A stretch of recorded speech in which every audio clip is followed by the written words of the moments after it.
अस्सलाम वालेकुम। सत श्री अकाल।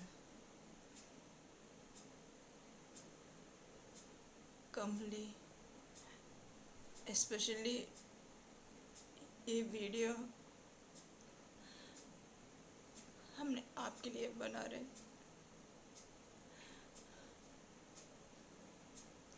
हमें साड़ी से डर लगता है। हम साड़ी पहनना नहीं चाहते और आप हमें साड़ी पहनाना चाहते हैं।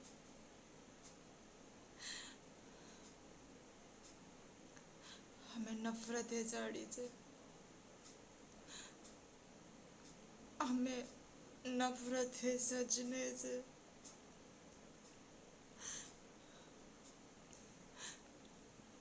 हम लड़की बनना ही नहीं चाहते कमली।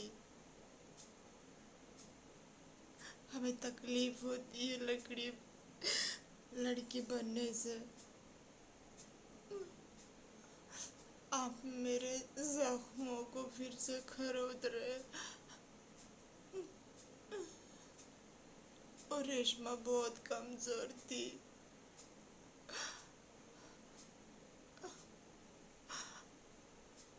उसको पैरों तले रौंदा गया, उसके अरमानों को कुचला गया कमली। हम वो एक एक बात भूले नहीं है।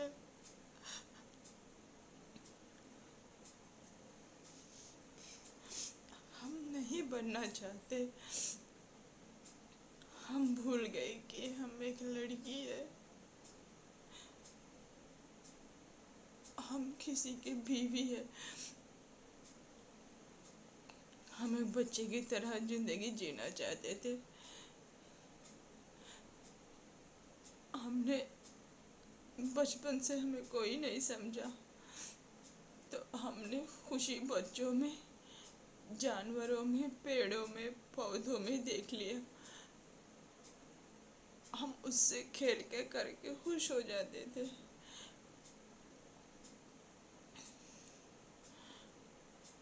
शादी के बाद साड़ी पहनने के लिए कहा था। हमें साड़ी पहनना भी नहीं आता था। हमारे मदर इन लॉ ने सिखाया। कैसे तैसे करके हम साड़ी पहनना सीखा था। फिर उसके बाद जो हुआ वो बहुत दर्दनाक मंजर था।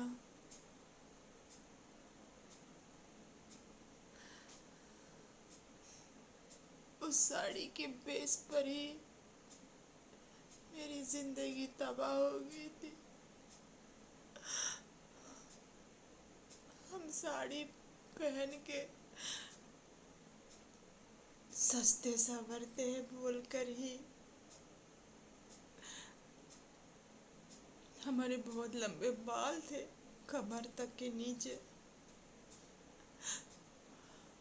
हमें सस्ते संवरते हैं बोल के ही हमें साड़ी से ड्रेस पे लेकर दिए।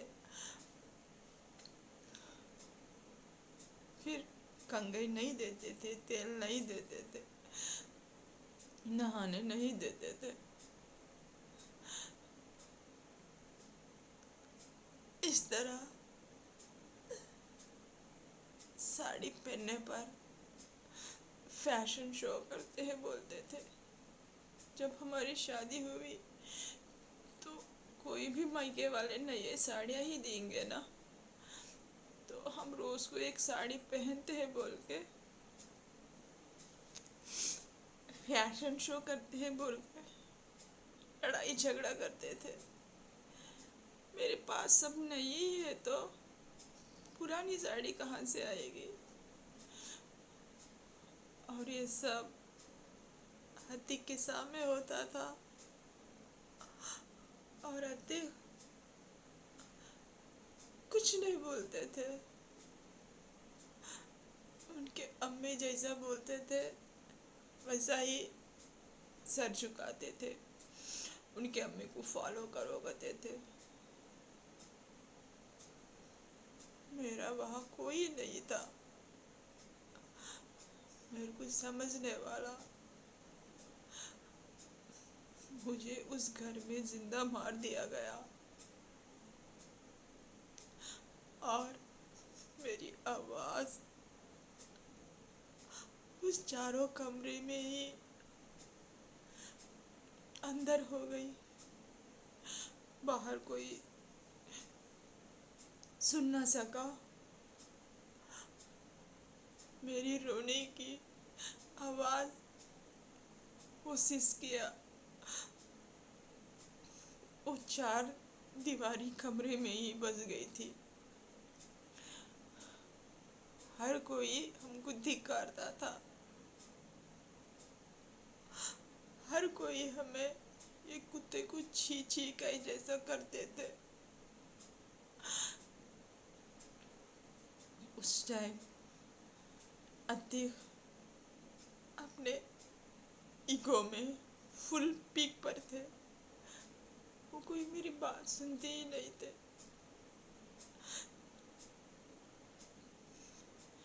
और हमें कुछ समझ में भी नहीं आता था कि इस घर में क्या हो रहा, ये लोग क्यों कर रहे, किस लिए कर रहे हमारे साथ।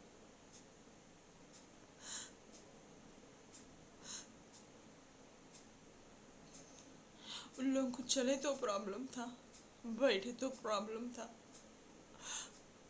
जब हमारी शादी हुई, वलीमा हुआ, दूसरे दिन ही उन लोगों ने मेरे गले से मंगलसूत्र निकालने का डिमांड किया।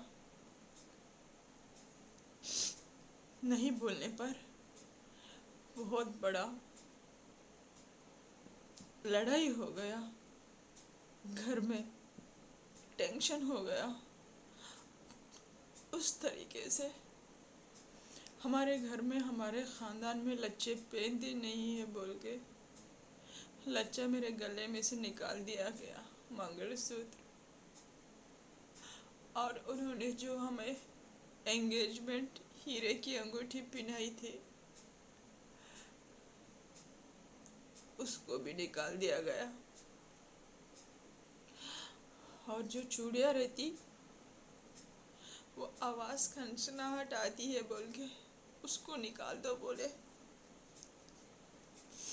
पैरों में जो पायल रहते वो साउंड आते बोल के उसको निकाल दो बोले। इस तरह हमें एक दुल्हन से एक विधवा बना दिया।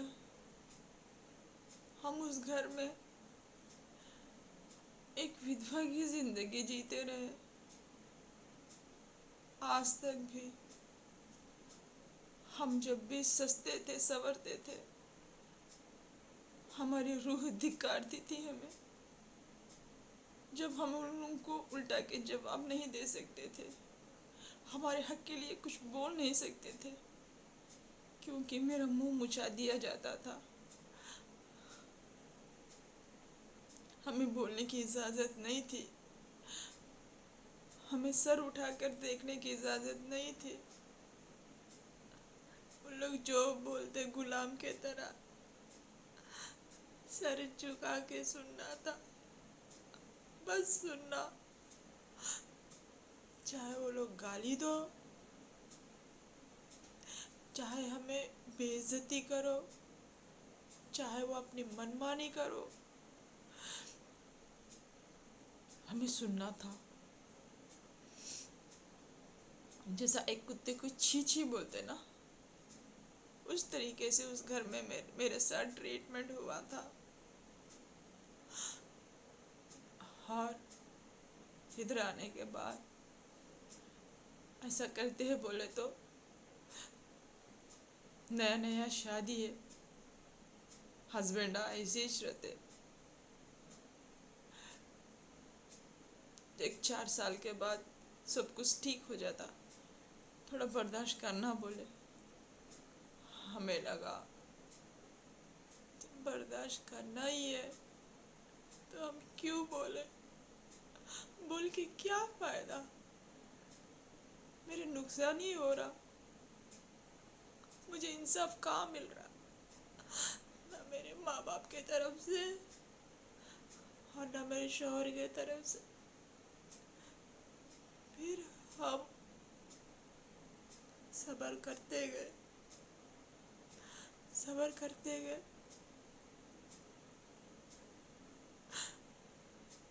और इस सब्र में रेशमा कब मर गई, जिंदा लाश कब हो गई, हमें मालूम नहीं था। हमने अपने अंतरात्मा को मार दिया, हमने उस मासूम लड़की को मार दिया जो आप झूले में झूलते वक्त बात बात करे हमारे चेहरे पे लाते हो। कल हमने जो वीडियो बनाया ब्लू साड़ी में, वो बात बात करे हमें दिखाते हो कि देखो तुम साड़ी में कितनी खूबसूरत लगती हो। हमें खूबसूरत नहीं दिखना यार, हमें जीना नहीं है, हम मर चुके हैं, हम जीना नहीं चाहते। हम एक जिंदा लाश है। शोहर मरने से पहले ही हमें वीडियो बना दिया गया, हम एक विधवा की जिंदगी जी रहे। वो सब अरमान मर चुके कमल, वो कहीं खो गए। अब हमारे पास इतना टाइम नहीं है कि हम ऐनक में देखे सजे करे। कभी कवादा दिल से कि कभी दिल कभी पुकारता, कभी सेल्फी निकालने के लिए, कभी रेडी होने को अपने आप को देखने के लिए, ये झलक के लिए। फिर हम पिक्स निकालते, अपने आप को देखते, सेटिस्फाई होते, बस। फिर हम उसका चेहरा नहीं देखते। फिर ऐनक में देखते ही वही रूह हमारी, वही आत्मा रोए जैसा, धिक्कारे जैसा दिखती। बस फिर 10 मिनट में हम वह साड़ी हो, हम कुछ भी बने करे, फिर अपना चेहरा बिगाड़ लेते करते। आईने को देखकर थूकने का दिल करता। हमने कभी उसके बाद हिम्मत नहीं की साड़ी पहनने की, और बाहर गए तो लोग आएगा अजीब सा देखते, और उन लोगों की आंखों को झेलने की ताकत हमारे में नहीं थी। क्यों बोले तो हमारा प्रोटेक्शन, हमारा प्रोटेक्टर कोई नहीं था।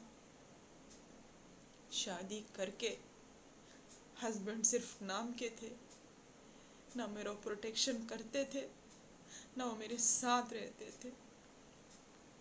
उनको तो फुर्सत ही नहीं थी कि पास्ट की बातें करना, मेरी अम्मी से नफरत करना।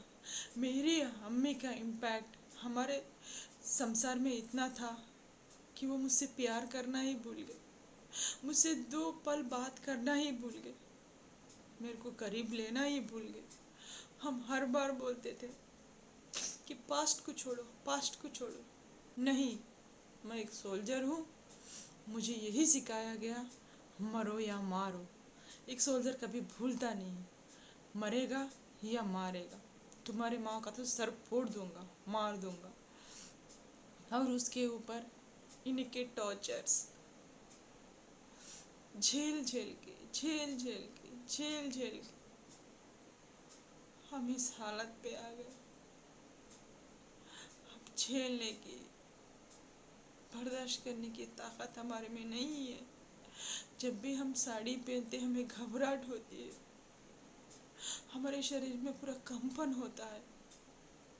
वो आत्मा फिर से हमारे सामने आ जाती है चीखते हुए, हम साड़ी को फेंक देते हैं, क्योंकि इन लोगों ने हमें बोल बोल के टॉर्चर कर कर के इस तरीके से कर दिया कि हमारी आत्मा हमें खुद ही धिक्कारने लगी थी। वो मेरी जो सोल थी वो चिल्ला चिल्ला कर बोल रही थी कि रेशमा, मेरी रक्षा करो, मेरी इज्जत करो, मेरी कदर करो, मैं तकलीफ में हूँ, मुझे इससे बाहर निकालो, आप आवाज़ उठाओ, अन्याय के प्रति आवाज़ उठाओ, मुझे कुचला जा रहा है, मेरी सेल्फ रिस्पेक्ट को धब्बा लग रहा है, मेरी सेल्फ रिस्पेक्ट को कुचल दिया जा रहा है। रेशमा, तुम क्या कर रही हो? ये एक बार आवाज़ उठाओ, हम मर रहे हैं। ऐसा दिखता था मेरी सोल ही, मेरी आत्मा ही मिरर में आके बात कर रही थी। हम उस वक्त इतने इंटेलिजेंट नहीं थे, इतने समझदार नहीं थे, हमें कुछ समझ में नहीं आ रहा था। वो 4 लोग, सास, ससुरा, देवर और मेरे हस्बैंड, हम एक। उन लोगों की अथॉरिटी ज़्यादा, हम कुछ भी नहीं, ज़ीरो। मेरे को वहाँ पे समझने वाला कोई नहीं था। इधर माँ बाप, हम दोनों के बीच में पीछे चल गए, धीरे धीरे डिप्रेशन में चल गए, मेंटल टेंशन, पागल टाइप हो गया, हम अपने आप को खो दिए। उससे अच्छा हम पागल हो जाना बेटर लगा,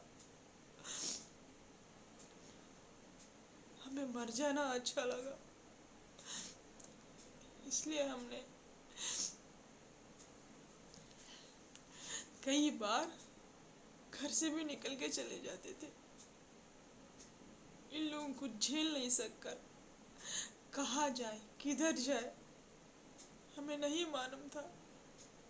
बस उन लोगों की आवाज़ें हमारे कानों में गूंजती थी, उन लोगों का टार्चर आंखों के सामने, वो खाना नहीं देना, पल पल हमें सताना, हमें टॉर्चर करना, हमें किचन के बाहर रात दिन खड़ा के रखना। देवर, मेरा देवर मेरे शोहर के सामने 1-1 घंटा, 2-2, 3-3 घंटे खड़ा के लेक्चर देता था, और मेरे शोहर सुनते बैठ के रहते थे। वो एक शोहर के नाते हमें डांटता था, करता था, हमें टॉर्चर करता था। अपनी बीवी को अपने भाई के सामने वो गालियाँ दे रहा है हमें, वो हमारी इंसल्ट कर रहा है, हमें छोटी बच्ची समझ के, मैं उसकी भाभी माँ हूँ, सुबह से लेके शाम तक हमें खड़ा रहा है, वॉचमैन की तरह लकड़ी लेके खड़ के रहता था। हम बैठे तो उठो, क्यों बैठे बोलता था। और मेरी सास किचन में से इधर उधर जाते हुए, क्यों बैठे नीचे, उठ के खड़ो, खबरदार नीचे बैठे तो, नीचे बैठने वाले किचन में क्यों शोइंग करते हो, खड़ के रहो। हमें मालूम ही नहीं होता था कि हम क्या करें, हमसे क्या गलती हो गई, ये लोग हमें सब पनिश कर रहे हैं, हमें ऐसे सजा दे रहे हैं कमरी। हमें मालूम नहीं था, हमें मालूम नहीं था कि ये लोग हमें क्यों पनिश कर रहे हैं, हमें क्यों तकलीफ दे रहे हैं, हमें क्यों सजा दी जा रही है, हमें क्यों कपड़े पहनने नहीं दे रहे, हमें क्यों नहाने नहीं दे रहे, हमें क्यों कंघी नहीं दे रहे। हम बहुत मासूम थे, हम बहुत मासूम थे। हमारा, मेरे अम्मी लोग हमारे घर में से बाहर कदम रखने नहीं दिए, 4 दीवारी के बीच में ही पाला था, और 4 दीवारी ही मेरी दुनिया थी, ना मेरे कोई फ्रेंड्स थे। हम या तो चांद सितारों से बात करते, घंटे घंटे छत पे जाके, या तो शायरी लिखते, या तो हम कुत्ते बिल्लियों से खेल लेते, पेड़ पौधों से,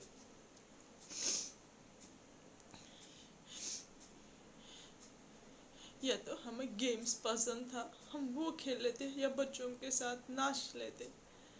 हमें कुछ समझ भी नहीं आ रहा था कि मेरे अम्मी ने भी, हम अम्मी जो मारते थे या तो गालियाँ देते थे, तो वो क्यों करते थे हमें समझ भी नहीं आता था। किस लिए करते हैं समझ भी नहीं आता था कि मेरी गलती क्या है, मेरे को ऐसा क्यों मारा जा रहा है, क्यों टॉर्चर कर रहे। अगर मेरे अम्मी ने मारा तो भी मुझे समझ भी नहीं आता था। मुझे आज तक भी समझ में नहीं आया कि मेरी ऐसी क्या गलती थी, उन्हें क्यों मारते थे। जब ससुराल होके उधर गए, उधर भी इससे ज्यादा नरक ने हमें देखा। ये इतना जल्दी भूलना, हम इतना जल्दी इस चेंजेस को एक्सेप्ट करना मेरी बस की बात नहीं है कमली। हमें घबराहट हो रही, हमें तकलीफ हो रही, हमारे साथ कोई नहीं है, मैं और मेरे बच्चे हूँ।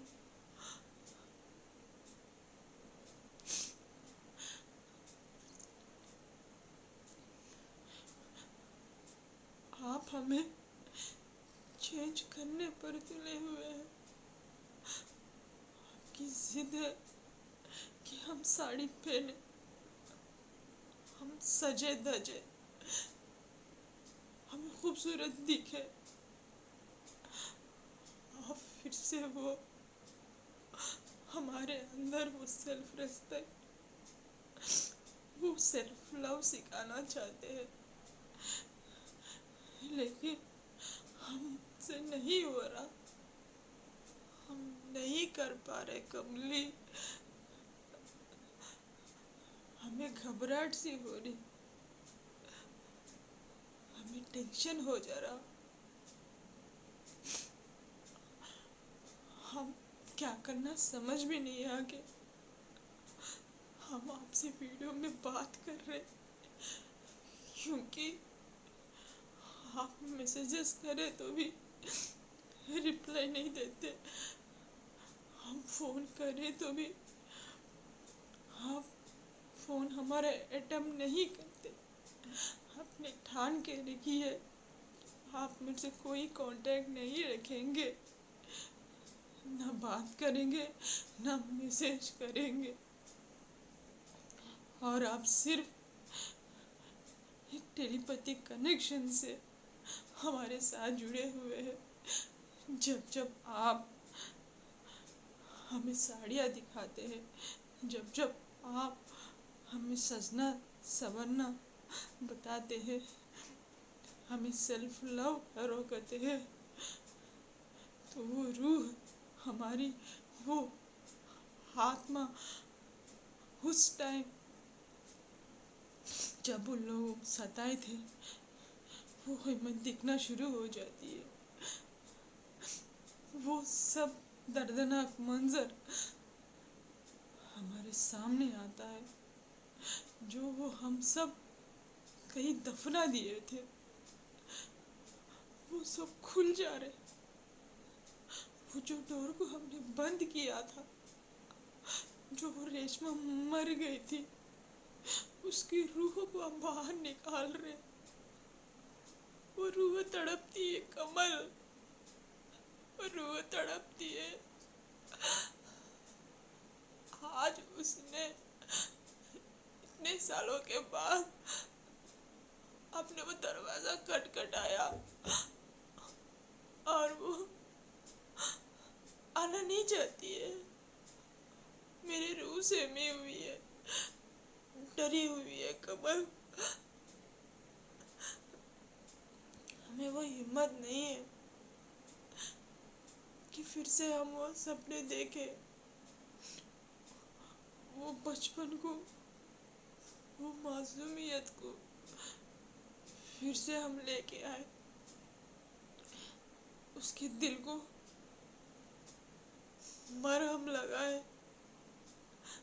कमली से बहुत टॉर्चर किया गया, हमसे बहुत गालियां दिए गए, हमारे सेल्फ रिस्पेक्ट को कुचल दिया गया,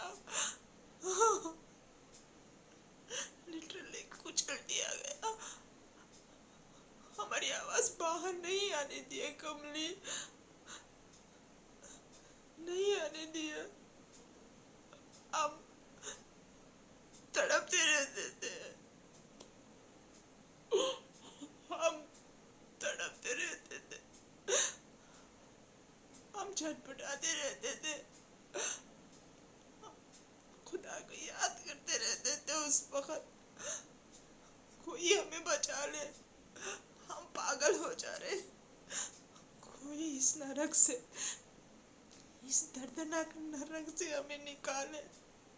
हमें घुटन होती है, हम बर्दाश्त नहीं कर पा रहे, हम मर जाते हैं, हम अंदर से मर चुकते हैं, मर जा रहे।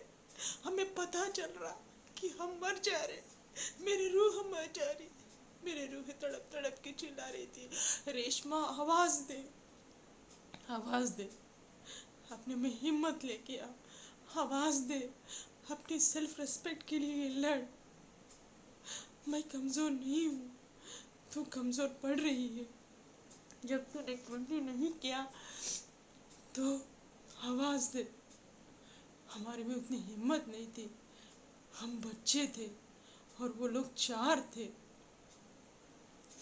उन लोगों की चीखों से हमें डर लगता था, इतना तेज चीखते थे मेरे सास और मेरे देवर, हम डर के कांपने लगते थे। हमें कुछ समझ में नहीं आता था, किचन में गए तो भी, वो सामने खड़े के रहे तो भी हमारे हाथ इसी से कांपने लगते थे।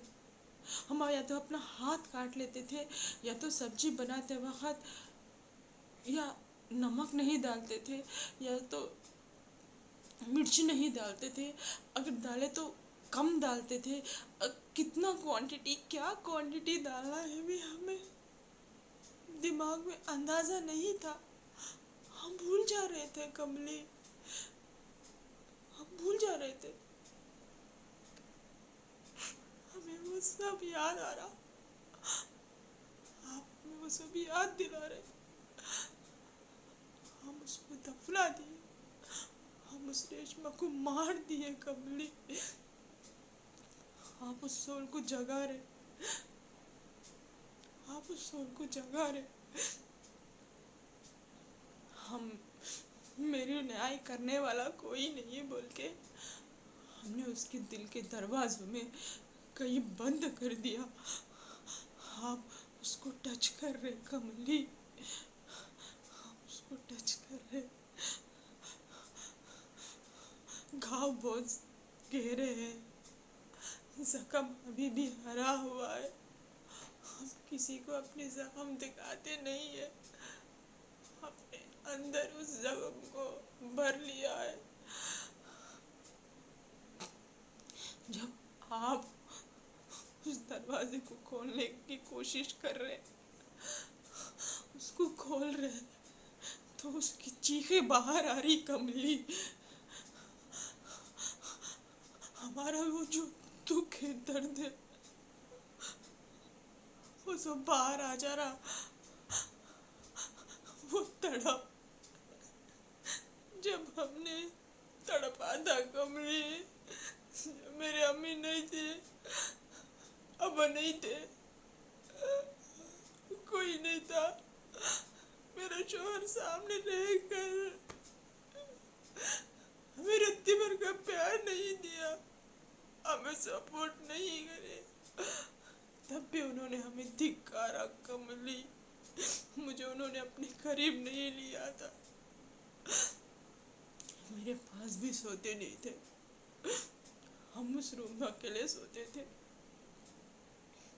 और देवर का ज्यादा इन्फ्लुएंस रहता था, वो हमें डरा के रखता था, धमकाता था, हमारे ऊपर चिल्लाता था। और सास तो सास, उनका क्या कहना, उन्हें बस में चला तो हमें गिरा गिरा के लिड़ा लिड़ा के मारेंगे। हर चीज में बदमाशी, हर चीज में बदमाशी। जब हमें खाना नहीं मिलता था, हम पेड़ के अमरूद या आम, कच्चे आम लेकर के पकाते थे, 2-3 दिन के लिए भूख से मर जाते थे।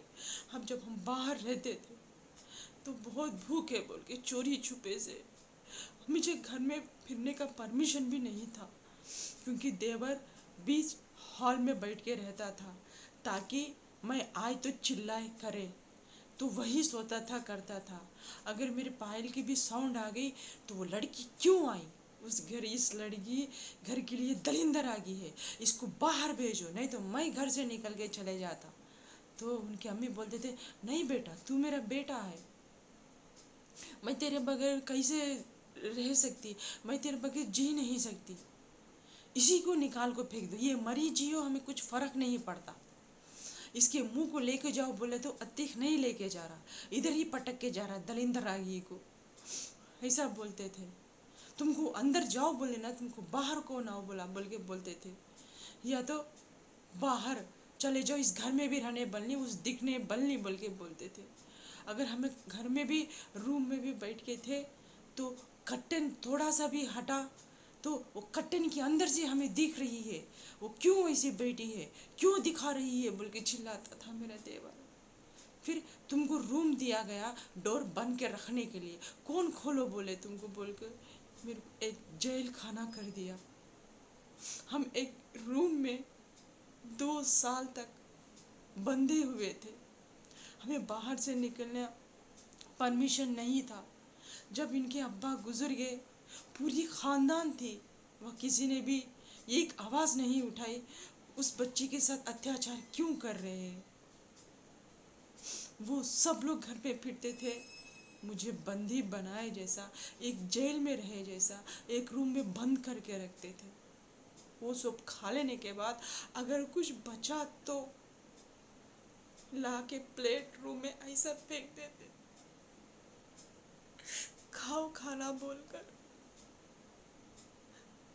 धिक्कार था वो खाना हमारे लिए, हमारे सेल्फ रिस्पेक्ट के लिए, अपने आत्मसम्मान के लिए, हम जीने के लिए खाते थे।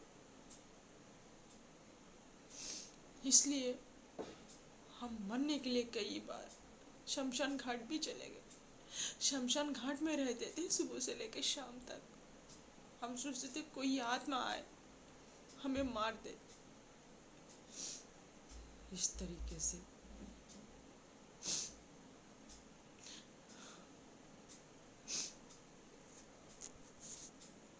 उसके बाद निदा पैदा हुई, इन्हीं झगड़ों, इन्हीं लड़ियों में, बहुत मुश्किलों से। हमने 2 तरफ भी बहुत झेला कमल, मेरे माँ के साइड, हाँ मेरे ससुराल वालों के साइड। ये लोगों को ईगो प्यारी थी और उन लोगों को ईगो प्यारी थी। ये ना उन लोगों की बात सुनना पसंद करते थे और ना वो लोग अमीर लोगों की बात सुनना पसंद करते थे। बीच में हम पिस गए थे। निदा आने के बाद भी मेरी जिंदगी में उलट पलट हो गया। एक दिन हमने निर्णय लिया कि हम जिएंगे नहीं, कहीं निकल के चल जा रहे थे। उस वक्त खातिर ने प्रॉमिस किया कि हम आपकी ज़िंदगी में नहीं आएंगे, महीना महीना हम बेटी का और आपका खर्चा देंगे, मैं कभी नहीं आऊँगा, आप बेटी को पालो, बेटी को माँ की ज़रूरत है, उन्होंने ये कहा था। फिर उसके बाद हम अम्मी के घर आए, फिर हमने बेटी को लेके अलग रहना शुरू किया।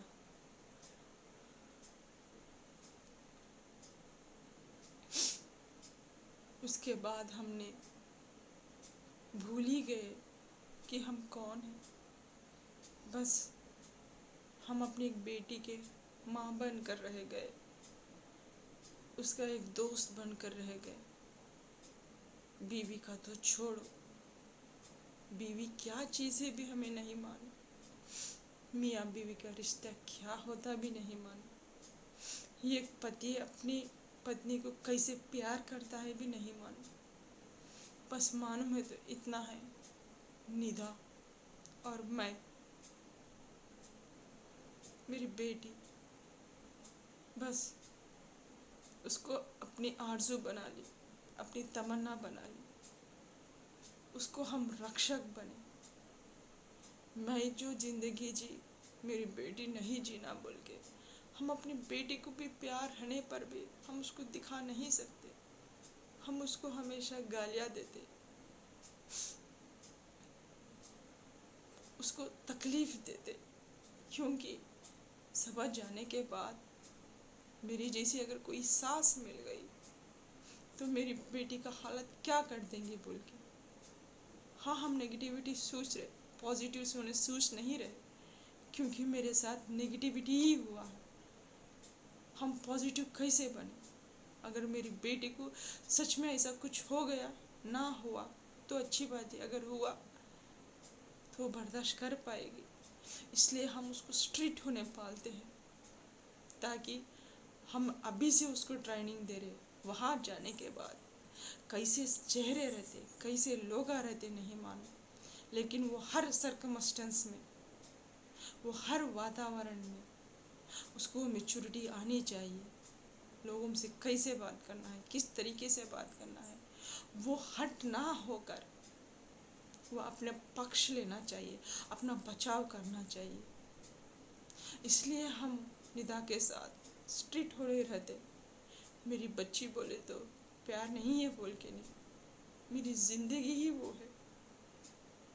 उसके बगैर हम अधूरे हैं, उसके बगैर हम जिंदगी क्या है ये सोच भी नहीं सकते। लेकिन मेरी बच्ची के लिए मुझे वो करना पड़ता है, ताकि फिर से मेरी बच्ची में मुझे दूसरी रेशमा को ना देखना पड़े। और ये समाज में जितनी भी लड़कियां हैं और जितनी भी औरतें हैं, हम इसलिए बता रहे कि आप लोग भी एक रेशमा ना बने, अपने हक के लिए फाइट करें। Self respect is most important. अपनी इज्जत बरकरार रखें। ऐसे कमीने लोगों के साथ अपनी रूह को मत मारिए। इन लोगों का अन्याय मत सहिए। आवाज़ उठाइए मेरी बहनों, अपनी सेल्फ रिस्पेक्ट खुद बनाइए। ऐसे दरिंदगी लोगों से, ऐसे कमीने लोगों से अपनी ज़िंदगी को बाइकआउट कर दीजिए। आप मजबूर नहीं हैं, आप लोग बहुत हिम्मत वाले हैं, बहुत आप में स्ट्रेंथ है, ताकत है, जो आपको मालूम नहीं है, पता नहीं है।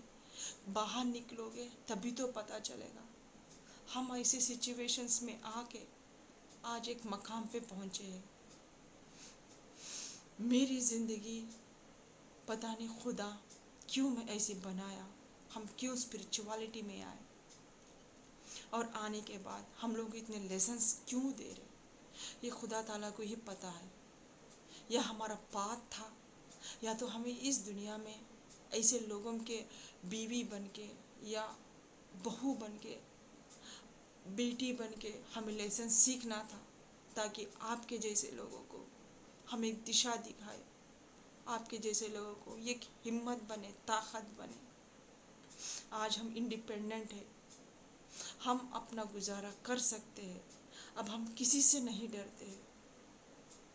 तो हम भी चाहते हैं जो कोई भी हो, ये दर्दनाक ज़िंदगी जी रहे हैं, इस दर्दनाक घटना से बाहर निकलिए। हर एक में अपनी क्रिएटिविटी है, उसको निकालिए, उसको टटोलिए और अपना इंडिपेंडेंट बनने का कोशिश करिए। ऐसे हैवानों, दरिंदे लोगों से अपनी ज़िंदगी को बर्बाद मत करिए। ज़िंदगी एक बार मिलती है, ये जिस्म एक बार मिलता है, बस उसके बाद ख़त्म। जितना भी जियो आप, जीते सो हर पल खुशी से दीजिए। मरने से पहले मत मरिए, अपने आप को मौत के हवाले मत करिए। मुझे तो कमली है, उन्होंने बचा लिया। खुदा ताला का वहाँ ब्लेसिंग्स मेरे ऊपर है, इनके ज़रिए से हमें हील कर रहा है, हमें उस पैटर्न से, उस पास्ट से हमें बाहर आने की भरपूर कोशिश कर रहा है कमल के ज़रिए से। लेकिन हर लोगों को कमल जैसा इंसान कभी नहीं मिलेगा। ये बहुत स्वार्थी दुनिया है।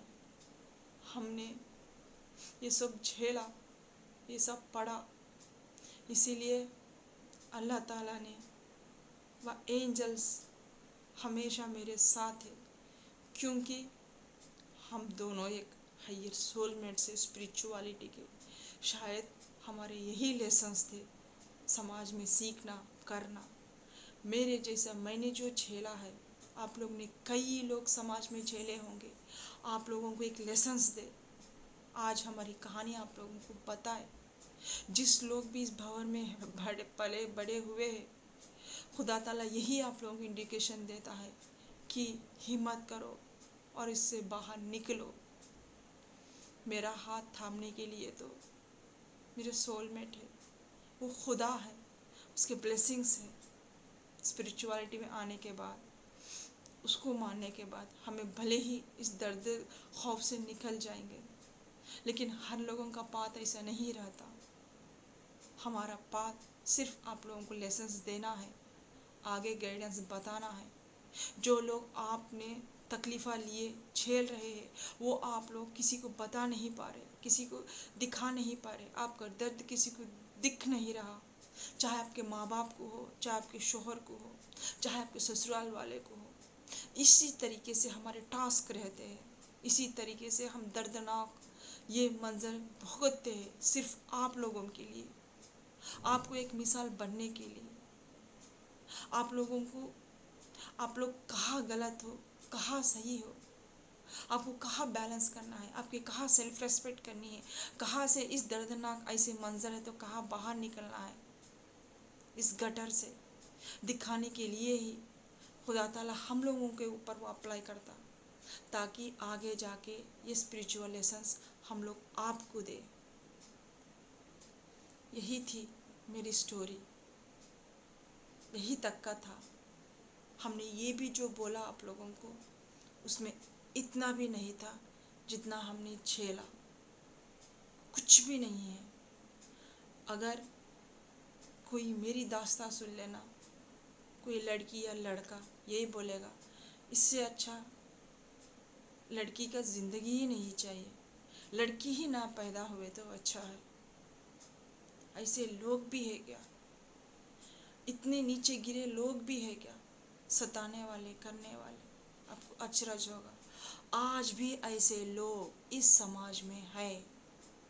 ऐसे लोग जो परिवर्तन नहीं सो वाले कई है, तभी तो ये हमारे साथ गुजरा। आज हम आप लोगों को बता रहे हैं।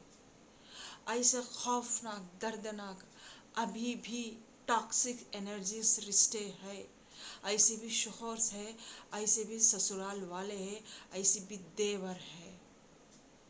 इसीलिए बच्चे तो आत्महत्याएं कर लेती है या तो जला लेके मार देते हैं। ऐसे ही हाइबानियत से भरे लोग,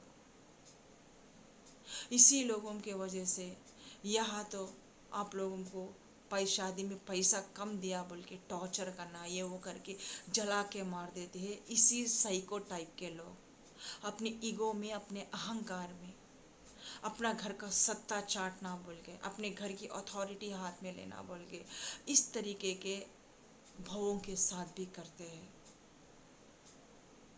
तो जो भी करिए, जब भी करिए, अपने सेल्फ रेस्पेक्ट पे आँच मत आने दीजिए। आप इन लोगों के गुलाम नहीं हैं। जहाँ इस तरीके से आपके साथ होता है, आपका राइट है कि आप आवाज़ उठाएं, ताकि आप खामोश रहें। खामोश मीन्स आप खुद आपको सौंप रहे हैं कि आ बैल मुझे मार। नहीं, आप अपना पक्ष लीजिए, अपना स्टैंड लीजिए और उन लोगों को लेसन सिखाइए। बाय गाइस, खुदा हाफिज़।